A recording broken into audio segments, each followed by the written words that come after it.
The Producer Podcast highlights are back as we turn our attention once again to what should beginning producers know as they first get started in this field of the film industry. To do that, today we're joined by guests from seasons 8 and 9 of the show to discuss this topic and things that they've learned along the way or wish they would have known when they were first getting started. So without further ado, let's get started.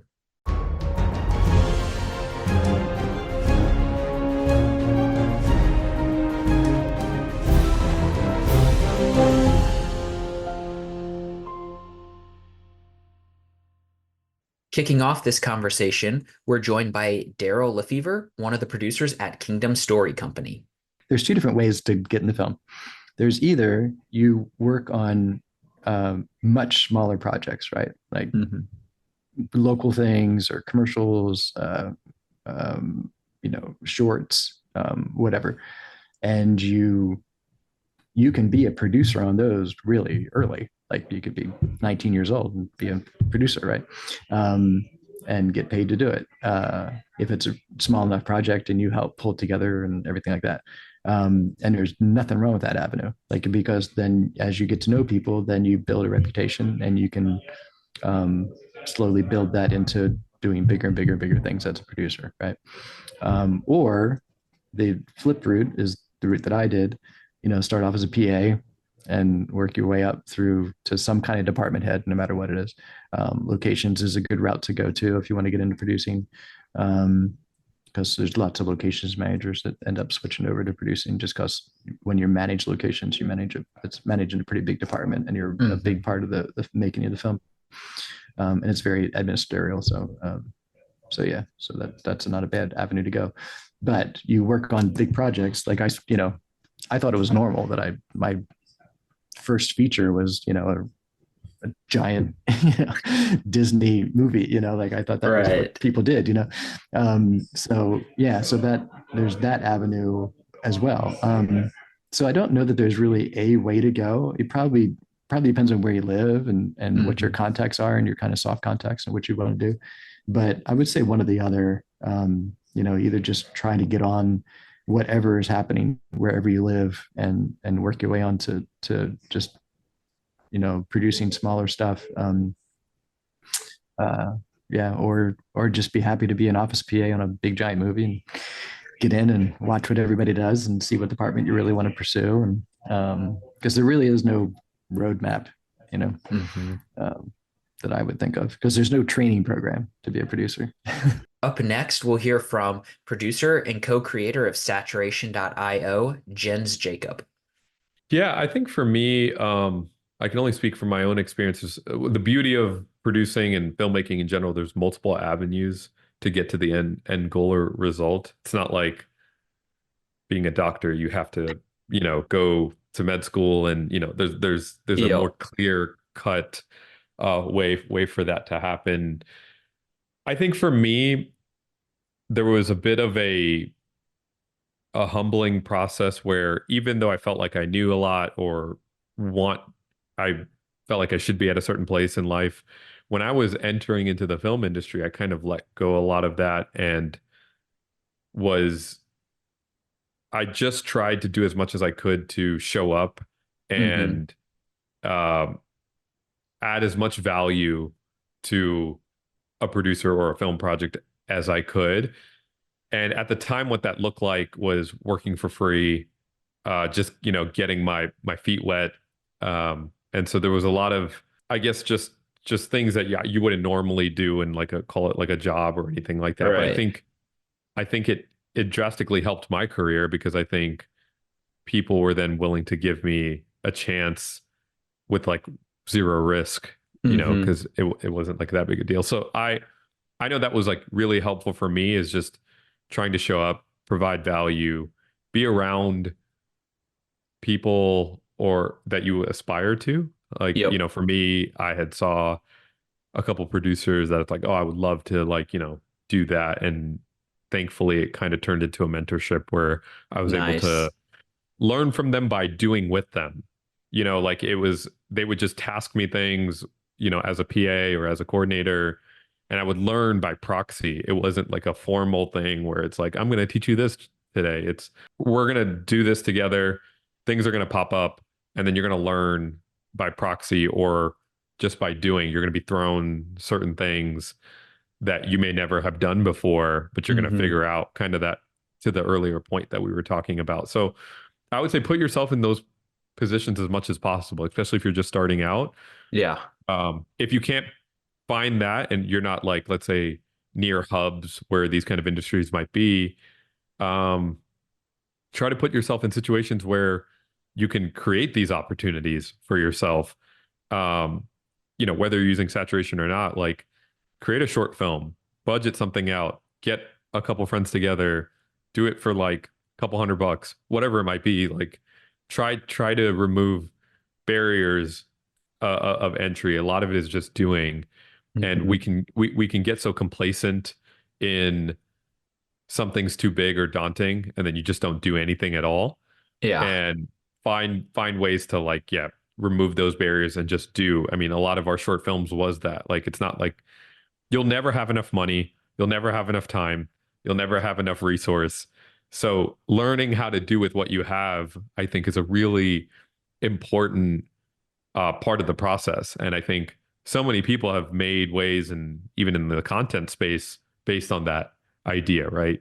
Hmm. Um, so I would say that find ways to get rid of the excuse and continue to ask yourself the why not, why can't I do this, why, and problem solve yourself uh to some of those. And some of that is talking it out, some of that is finding partners, accountability teams. That's the beauty of filmmaking, right? Like when there's a team, you kind of feel more motivated or more accountable to do something, instead if it was Yes. just you alone in your room, you're not going to push yourself in that way. Continuing the conversation, we're now joined by Kevin Downs. Yeah, look, for me, I can just say what worked for me. For me, it was praying until I felt in my spirit that God was leading me in this direction. And until I got that assurance, the fear and the anxiety, there's still some, but for the most part, it's like, okay, I'm doing this with excitement. I'm doing this with energy, with knowing that God is behind me. He's got my back, and I'm going to embrace it, knowing that I'll probably fail in some ways. But I pray that there will be some successes as well. And no matter what the outcome is, I'm going to celebrate it, and I'm going to give God the glory no matter what. And I think if you're grounded in your faith, and if you're grounded in what your expectation is, then that will, whatever the outcome is, you're not going to be consumed by that while you're making it, and that will allow you to make the best potential story, best potential film as possible. Up next, we're joined by international film producer Donald Lau. Don't be too proud. Okay. Don't think you know everything. Be willing to learn from everyone. I I've done, been in this for 40 years. I still go in with that, hey, can you guys help me? You know, Yeah. everybody in my film set knows that I listen to them. Yeah. Of course, I always also say that film is not a democracy. Film is a dictatorship. Yeah. Hmm. You listen to some advice and then you make the decision. But be willing to listen to advice. Yeah. Because it's a collective effort at a film. Yeah. And always, I mean, the story is everything. Do Yes. you have a good story? Um, are you willing to change your story? Hmm. You know, if you're not willing, you wrote the story and you want to direct it and you want to produce it, it's not going to work.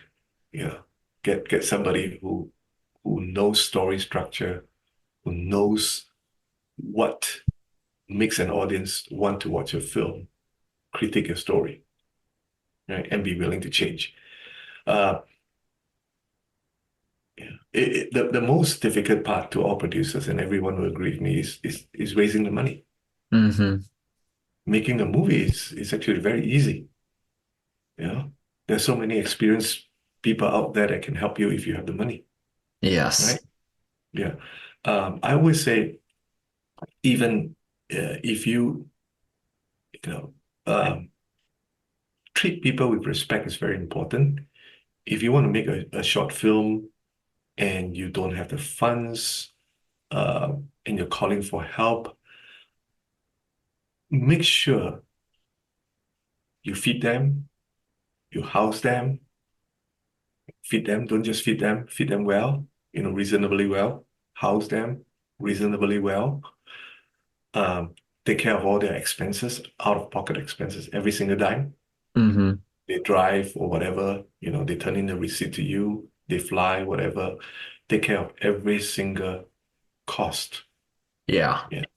Yeah. That's super important. Don't say that, oh, you will get credit in the film. Oh boy, jeez. Credit is rolling credit. Nobody reads credit. Only Mm-mm. your mom and your grandma read the credit, and get excited and pause. Right? Credit is worth nothing. At least do that for them. Right? And be kind enough to just add a bit of something as a love gift at the end without saying anything, Mm-hmm. just as a surprise. That tells volume rather than saying, oh, I don't have enough for you. Put that in your budget, a love gift, be it Yeah. $100 or $150 or $200, doesn't matter. See, when people get surprised with a gift and they know how hard you worked to raise the money, it's a very nice surprise. No, that's a good thought. I like that. It's difficult. Yes. It's really difficult to make a movie. It's easy to make a lousy movie. Uh, it's really difficult to make a decent movie upwards, and it requires a lot of effort. Yeah, I think to me, I think for me, it's the most important thing is, are you humble enough, to want to learn? Mm-hmm.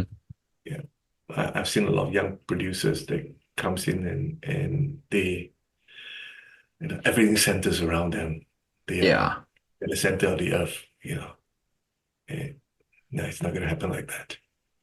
Continuing on, we're joined by Vindication's producer and director, Jared O'Flaherty, as we hear his thoughts on this question. I think some people go in and they're just getting started, and their expectations are to make what they have seen on the big screens out of Hollywood, that these giant corporations with all sorts of assets and resources and experience are producing, and people are like, I want to go do that. And when they quickly realize I'm not going to be able to hit that level for whatever reason, funding, experience, abilities right out of the gate, then they decide, oh, this isn't for me. And my advice to them is like, no, make the absolute best you can with what you have. If you don't have any money, then just show the world that you can tell a good story, whether it's with a cell phone and some clay on a desktop or whatever. Tell a good story, show the best you can, and that will create more opportunities. But I think a lot of people, they see they're enamored with the possibilities of the stuff they see on the big screen, and they want to go do that. And it's like, no, to get there, you're going to have to start with, what can I make with what I have now? And my advice to them is go do that, and be encouraged in that. Don't shut down. Don't, close the door, walk away because you can't hit that big one right out of the gate. I'm still right there, like right now. Like, I'm like, when do I get to make a big project, where I'm not having to call people, will you come be an extra, where bigger stuff happens. So I'm still wanting that. Vindication isn't like, man, this is what I always aspired to do. There's still more for me, but I guess I'm just dumb enough, silly enough, whatever, to keep trying, doing the best with what I have, as opposed to walking away because it's not, what I wanted. And rounding out this episode of the Producer Podcast Highlights, we have producer and co-founder of Set Shepherds, Kevin Bourne. One is establish boundaries early. And here's what I mean by that. As a husband, in my case, and a father, and I've got 4 children, all still at home, it's important for me to not abdicate my responsibilities as a husband and a father. And it can be very easy when we're trying to pay the bills to just jump on everything that comes down the pike. And as soon as you get an offer, you just go take it. And then the danger in doing that is you can leave your family in the wake. And nobody wants to get to the end of their life and have a bunch of regrets that they wish they would have been a better husband or wish they would have been a better father. So I would just say, whether you're single or married, boundaries are important, because you want to establish, because maybe if you're single, you're actually trying to find a spouse. So you probably need to build in some time to be able to do that. And so have some boundaries. And if you're just constantly working, you may never give yourself an opportunity to go meet someone. But even if you don't, there are other interests and there are other ways that you've been gifted where you can be a blessing to the people around you. And so remember, Jesus gave us the perfect model. He said, I came not to be served, but to serve and to give my life as a ransom for many. And that is a perfect model for us, that we need to be in a service mindset. How can we serve others? And so putting boundaries on when you're going to go be a part of a film production and when I'm going to go and serve my community and my neighborhood or my family, making sure that you establish that. The other thing too, and I would encourage a lot of people to think about this, and I think this could apply whether you're a producer or not. One of the greatest joys I've had is getting to serve as a family on a film set. Now, I understand not all film sets are going to encourage that or even allow that. But I operate on the principle, and I did this my entire time in the military. You can't win if you don't play. In other words, if you don't ask, then the answer is always going to be no if you don't ask. But if you ask, you might get a yes, right? So if you're coming onto a set, and let's say you are trying to, figure out, hey, I'm a producer and I want to really, keep my family with me and keep them in tow. And so, as a producer, if you can bring your family alongside you and have them, whether they're serving on the set or they're just with you in whatever lodging, I think asking that question up front, I know this is something the Kendricks do. They'll bring entire families and they'll make sure that the lodging you have will support your entire family. So we did that this summer, and Aaron Burns did the same thing. We were accommodating a lot of families on Birthright. And you saw, because we would have, at the lunch meal, we would invite the families to come in. And so, talk about a morale boost for your team. Hey there, producers, if you want more productivity out of your team, let them know that their family matters and that their personal life is important to you. Yes, I know that your focus isn't trying to, help them have a great family life, but it should be at least one thing on your mind as a producer, because a happy crew member is going to be a much better crew member. And so if they have a happy home and they're feeling like they don't have to constantly abandon their family, then it's only going to make your film set that much better, because it's going to make your crew that much better. So we've been able to serve as a family. And in the case of the Forge this summer with the Kendricks, 4 of my family members were hired onto the team. And then my 2 little ones ended up being extras in the movie. And so all 6 of us got to serve on the set. And my 2 little ones ended up volunteering and helping with Crafty, because their big sister was the craft services lead. So it was just a real joy for me, though, to watch each member of the family getting to use their talents. And actually, speaking of budgets for producers out there, that actually decreased the expenses for the production, because when they hired me, they actually got 4 employees, but we had 1 lodging, right, and 1 per diem. So there's an amazing thing that happens there when you can kind of bring a family in. It can actually help your budget if that family has skills that can benefit the crew. So that's something to consider. But I think for producers trying to get started in this, setting what those boundaries are, finding ways that you might be able to incorporate your family into either actually making the movie or just incorporating your family into being with you so that you can minister to them while you're there. Those are 2 key ones. Mike, I'd be remiss. I should mention a third one, because this one I think is probably something that maybe gets overlooked for producers. Okay. As a producer, be willing to do anything needed on the set. And I want to explain this for a second. When I was a commander in Iraq, I had young privates who are the most junior soldiers, and I'm the commander of this unit. And they would have to fill sandbags because we needed sandbags to build some of our fighting positions. and to create barriers, to protect us from enemy bullets. Now, filling sandbags is not a glorious task. It's not anything that people, wake up in the morning like, yes, today I get to fill sandbags. It's the greatest thing ever. It's the most exciting endeavor I can embark on today. But it's very important and it's needed. We've got to have sandbags filled. So here's the deal. As a commander, I was always willing to fill sandbags, but I shouldn't have to fill sandbags. So I want to translate this into kind of producer language, right? Because think about this. It shouldn't require me to go and get a minivan for locations in order for us to be able to have a minivan on set. But I should be willing to go get a minivan for locations so that we can have a minivan on set. Okay. So there's not a task for a producer that should ever be beneath you. If we need the bathroom cleaned, be willing to go clean the bathroom. Now, if the only way the bathroom gets cleaned is if the producer's doing it, then we probably have some bigger problems, right? Just like if the only way the sandbag is going to get filled is if the commander goes and fills sandbags, well, then we've got a misalignment of talent on this team. And we are not aligning people properly with where they're needed most. Because the private is needed most filling those sandbags. Because you know what? He doesn't have the experience to command the unit that I do. So I need him to do the task he's been asked to do. But if push comes to shove, or if we're in a dire situation and we need to go fill sandbags, I'm going to be the first one to grab a shovel and we're going to start filling sandbags. Or I'll be the first one to go and, pick up the phone and make a phone call to try to coordinate something for locations, or to go help the grip department. There are some times where, oh no, we got a big windstorm coming in. We're outside and, these guys are trying to Hollywood it. And all of a sudden, their muscles are being overtaken by the wind. So the producer's ready to just, grab it and help them out.